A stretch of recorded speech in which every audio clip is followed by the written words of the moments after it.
KL dan api pengetahuan. Di padang savana yang luas, di bawah bayangan gunung berapi purba yang sesekali mengepulkan asap, tinggallah suku matahari terbit.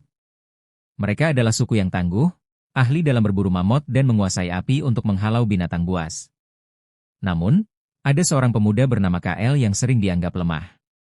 Ia tidak memiliki otot sekuat para pemburu lain, dan busur panahnya seringkali meleset. KL lebih suka mengamati langit, mempelajari pola bintang, atau menghabiskan waktu di tepi sungai, mengamati bebatuan dan alur air. Suatu musim dingin yang parah tiba, membawa serta salju tebal dan embun beku yang belum pernah terjadi sebelumnya. Hewan-hewan buruan pergi ke selatan, dan sumber makanan suku semakin menipis. Api unggun mereka, yang biasanya menyala terang, mulai redup karena kayu bakar yang langka. Keputusasaan menyelimuti suku, dan pemimpin mereka, kepala suku Bronto, tampak putus asa. KL, yang sering diremehkan, merasakan bisikan di hatinya. Ia ingat akan cerita kuno tentang api biru yang tersembunyi jauh di dalam perut gunung, sebuah api abadi yang tak pernah padam. Di tengah badai salju, KL memutuskan untuk melakukan perjalanan berbahaya ke gunung berapi. Ia membawa obor yang hampir padam dan tekad bulat. Perjalanannya sangat berat. Ia harus melewati celah es yang curam dan menghadapi embusan angin beku. Namun, ingatannya tentang pola bebatuan di sekitar gunung, yang sering ia amati, membantunya menemukan jalan tersembunyi yang jarang dilalui. Setelah berjam-jam, KL akhirnya mencapai sebuah gua besar di lereng gunung. Di dalamnya, ia menemukan apa yang dicari, api biru. Api itu menari-nari dengan cahaya kebiruan yang memukau, memancarkan kehangatan yang luar biasa. KL menyalakan obornya dengan api biru itu, dan merasakan kekuatan baru meresap ke dalam dirinya, bukan kekuatan otot, melainkan kekuatan pikiran, pengetahuan, dan keberanian. Ketika KL kembali ke sukunya, membawa obor api biru yang menyala terang, semua mata tertuju padanya. Api itu tidak hanya menghangatkan tubuh, tetapi juga menghangatkan harapan di hati setiap anggota suku. Dengan api biru, KL mengajari sukunya cara membuat api yang lebih efisien, cara menemukan makanan di tempat-tempat yang tak terduga, dan bahkan cara membuat tempat tinggal yang lebih kokoh. Ia tidak lagi dipandang lemah, tetapi sebagai pembawa cahaya dan pengetahuan, seorang pemimpin yang memimpin sukunya menuju era baru. Sejak saat itu, KL, yang dulunya diremehkan, menjadi pilar kebijaksanaan bagi suku matahari terbit. Ia mendirikan sebuah tempat di dekat api biru abadi, sebuah pusat pengetahuan, di mana ia mengajari anggota suku cara mengamati alam dengan lebih cermat. KL menunjukkan kepada mereka bagaimana bintang-bintang dapat memandu perjalanan mereka, bagaimana tanda-tanda kecil di tanah bisa mengarah pada sumber air, dan bagaimana tanaman tertentu bisa menyembuhkan penyakit. Pengetahuannya, yang dianggap kelemahan dulu, kini menjadi kekuatan terbesar suku. Beberapa musim kemudian, sebuah ancaman baru muncul. Suku Serigala Hitam, suku nomaden yang dikenal brutal dan agresif, mulai merambah wilayah matahari terbit. Mereka adalah pejuang yang hebat, dan jumlah mereka jauh lebih banyak. Kekhawatiran melanda suku matahari terbit, mereka tahu pertarungan fisik akan menjadi kekalahan yang pasti. Kepala suku Bronto memanggil KL, meminta nasihatnya dalam menghadapi musuh yang tangguh ini. KL tidak menyarankan perang terbuka. Sebaliknya, ia menyusun sebuah rencana yang mengandalkan kecerdasan dan pemahamannya tentang lingkungan. Ia memimpin beberapa anggota suku yang paling cekatan untuk membangun serangkaian jebakan dan penghalang alami di jalur yang biasa dilewati suku Serigala Hitam. Mereka menggunakan bebatuan besar yang licin, cabang-cabang pohon yang mudah patah, dan bahkan lumpur beku yang berbahaya. Rencananya adalah untuk memperlambat dan membingungkan musuh tanpa harus bertarung langsung.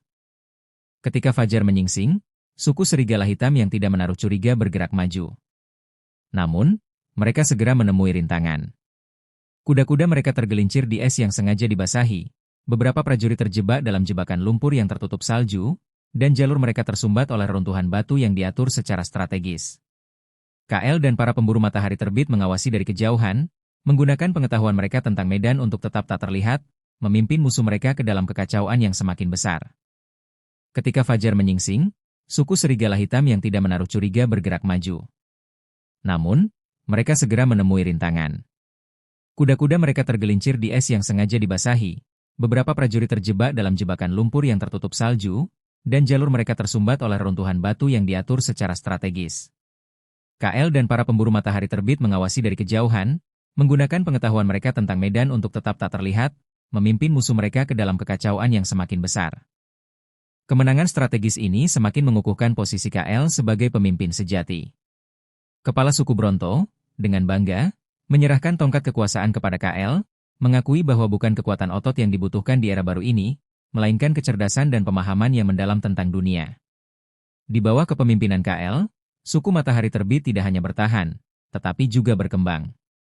Mereka membangun pemukiman yang lebih permanen, mengembangkan alat-alat yang lebih canggih, dan mengukir kisah KL, si lemah yang menjadi kuat berkat api pengetahuan, di dinding Gua Suci.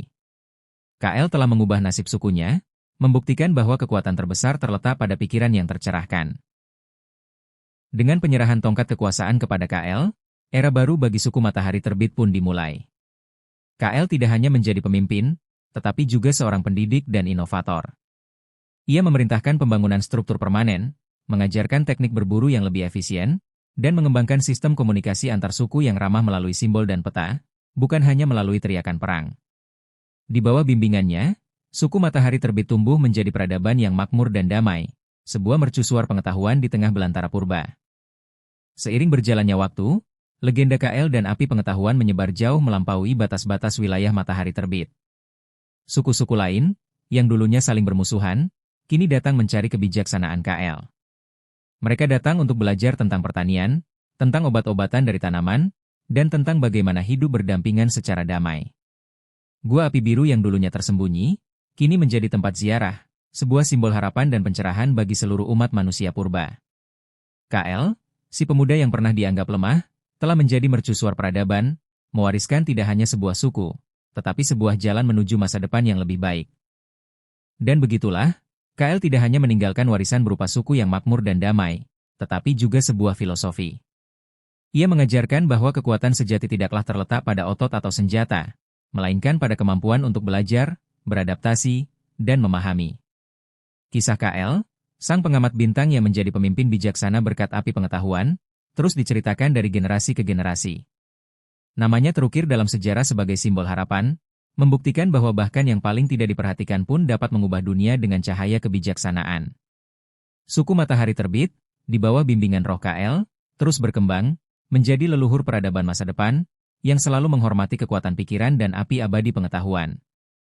Bertahun-tahun berlalu, musim berganti musim, dan KL pun menua dengan bijaksana. Gunung berapi purba masih berdiri tegak, namun kini bukan lagi sebagai ancaman, melainkan sebagai pelindung lembah yang subur di bawahnya. Pemukiman suku Matahari Terbit telah berkembang menjadi desa-desa yang teratur, dan api biru di Gua Suci terus menyala, menjadi pusat pembelajaran. KL, di usia senjanya, duduk di depan gua itu, dikelilingi oleh anak-anak muda dari berbagai suku yang dengan tekun menyimak ajarannya, memastikan bahwa api pengetahuan yang telah ia temukan tidak akan pernah padam, melainkan akan terus diwariskan untuk menerangi masa depan.